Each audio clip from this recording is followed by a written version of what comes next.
Chápeme riziká spojené s cestovaním k neznámym klientom.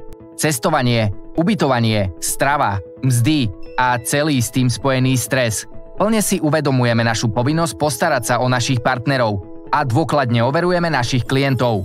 Preto sú naše projekty schválené až po najdôkladnejšom preskúmaní. Aký je celkový vzhľad a aké hodnotenia boli zverejnené online? Pôsobí vedenie kompetentne a sú ich očakávania ohľadom spolupráce realistické? Naznačuje vek spoločnosti, skúsenosti so subdodávateľmi? Je firemná štruktúra transparentná a dôveryhodná?